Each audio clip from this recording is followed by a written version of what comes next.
드디어 오늘 살인마 그놈의 10번째 살인자 시체가 발견됐습니다. 안녕하세요. 요즘 드라마에 앵커로 많이 출연을 하고 있는 남자 유영서입니다. 제가 어쩌다가 이렇게 드라마에 연기도 아닌 앵커로 출연을 하게 됐는지, 우리가 짧은 주로 이제 우리가 카메오라고 하죠. 이렇게 앵커 연기라든지 그 다음에 드라마에서 짧은 대사를 칠 때 여러분은 무엇이 가장 중요하다고 생각하십니까? 표정도 중요하고 나오는 얼굴의 이미지도 중요하겠죠. 그러나 저는 목소리 그리고 그것에 대한 발음, 이 두 가지가 굉장히 중요하다고 생각을 하게 되거든요. 많은 회사에 다니시는 분들, 그리고 요즘에는 면접에서도 이것을 꼭 필수로 합니다. 바로 PPT. 자다가도 이 소리만 들으면 악몽을 꾸시는 분들이 있어요. PPT 하기 싫어가지고 잠도 안 오고 그냥 그 청심환을 한 5개씩 드시면서 준비를 하시는 분들이 많이 계신 걸로 알고 있습니다. 우리가 포비아가 있죠. 그러나 PPT에서 자유로운 사람은 아무도 없어요. 누구나 다 어렵거든요. 바로 이 PPT에서 우리가 어떻게 하면 자신감 있어 보이고 시작할 때 긴장을 좀 덜 하면서 발성을 키우고 발음을 정확하게 할 수 있느냐. 우리가 드라마의 앵커 역할보다 훨씬 더 어려운 이 발성과 발음을 어떻게 시작해야 되는지에 대한 간단한 펀더멘탈부터 여러분께 말씀을 드리도록 하겠습니다. 일단 여러분이 이제 발성을 잘하기 위해서 인터넷에서 여러 가지 발성법이 있을 겁니다. 왜냐하면 여러 직업군에서 사실 이것들을 많이 올려놨거든요.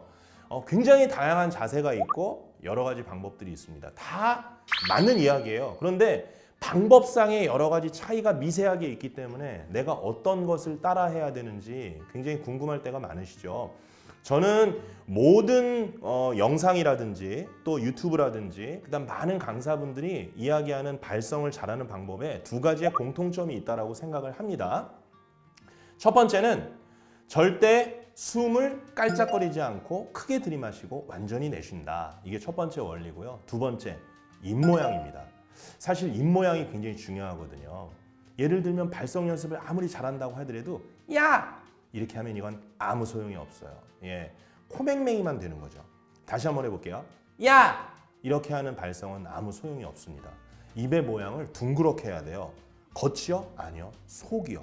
겉을 야! 이렇게 한들 무슨 소용이 있겠습니까? 제가 이걸 왜 이렇게 혼자 연기를 하고 있죠? 모양 빠지게.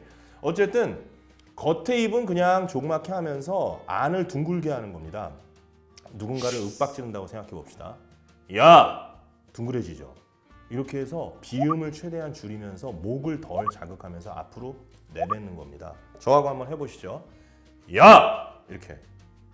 야! 이렇게 해서 안으로 누군가를 윽박지른다고 생각하는 거예요. 여러분들을 내가 쫓아내려는 표정으로 야! 이렇게 하면 더 시원해지겠죠.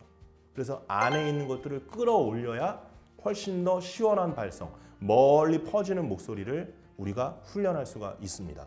여기에 제가 뭐라 그랬습니까? 절대로 숨을 깔짝거리지 말자. 자, 뭐 복식호흡 말고도 폐로 한번 해보겠습니다. 야! 이게 뱉어야 됩니다. 그리고 배로 한번 해볼까요? 야! 이렇게 소리가 훨씬 더 커졌죠? 뭔가 공명이 울리고 그리고 소리가 앞으로 나가는 느낌을 받을 때 소리가 시원해지거든요. 프레젠테이션이 임박했다. 10분 전. 그 어느 미사일 발사 이거에 못지않게 떨리죠. 그럴 때 화장실을 가세요. 계속 대본 읽고 있으면 목만 아파요. 화장실에 가셔가지고 아무도 없는 칸에 들어가서 이 소리를 3번만 외쳐보십시오. 야! 야! 야! 끊으시면 안 됩니다. 야! 이렇게 끊으면 목을 사용하는 거기 때문에 목을 다치기가 쉽거든요. 내뱉고 나서 다시 PPT 장소에 올라와서 무대에 올라가서 이 감을 살리는 거예요. 야! 이것처럼 안녕하십니까? 이런 식으로 소리를 뱉게 되는 거죠. 그래서 입의 모양을 둥글게, 그리고 폐를 활용해서 하든지 복식호흡을 하든지 숨을 완전히 들이마셔서 그거를 소진하는 발성 연습을 하시는 것이 여러분들이 긴장된 프레젠테이션을 좀 더 부드럽게 할 수 있는 방법이 아닐까 생각이 됩니다. 자, 두 번째는 발음에 관련된 요령인데요. 발음에 대한 건 고민들이 너무너무 많으십니다. 그리고 저 역시 한 18년 정도를 학생들을 가르치는 일을 하고 강사를 하면서 어떻게 하면 발음을 좋게 만들 수 있을까 나름대로 고민을 많이 했거든요. 그냥 오늘은 가장 기본적인 거 딱 하나! 죽어라고 연습하자. 너무 허무하죠? 때리고 싶죠? 야! 이러고 싶죠? 단일어는 어쩔 수가 없어요. 죽어라고 연습하는 방법밖에 없죠. 위원회. 어떻게 하겠습니까? 예, 우리가 이중 모음이 어렵잖아요. 거기다 받침까지 있는 경우에는 단일어 같은 경우에는 죽어라고 연습하는 방법밖에 없어요. 그러나 희망이 있습니다. 복합어나 접두어가 붙은 거. 우리가 구조조정 과정에서 이런 경우 많잖아요. 수사상을 그냥 쭉 이어서 하려다 보니까 가뜩이나 시옷이나 지읒이 안 되는 분들이 피해를 입죠. 분리하는 겁니다. 복합어니까. 구조 조정 과정에서 수사 상황을 지켜보도록 한 뒤 이렇게 하면 훨씬 더 발음이 좋아져요. 여러분들이 한번 실험을 해보세요. 근데 복합어 중에서도 받침이 없는 것보다 받침이 있는 걸 좀 더 강조하면 훨씬 잘 됩니다. 수사 상황을 구조 조정, 받침이 어디 있어요? 이응 받침 맨 끝에 있죠. 구조 조정 과정에서 조정을 좀 더 잘하면 훨씬 더 발음을 잘할 수가 있습니다. 접두어도 마찬가지예요. 최일선에서 재선거를 통해서 최고위급 회담이 이걸 분리하면 내가 발음도 훨씬 잘 되고요. 그리고 듣는 사람도 훨씬 더 그 이야기를 또렷하게 들을 수가 있습니다. 자, 오늘의 요령. 발성, PPT 전에 화장실에 가서 시원하게 뱉는 연습을 한다. 가장 미운 사람을 생각하면서 윽박질러 본다. 야! 이렇게 말이죠. 절대로 숨을 안 쉬고 하면 안 됩니다. 입을 둥그렇게 해서 하는 연습하시고요.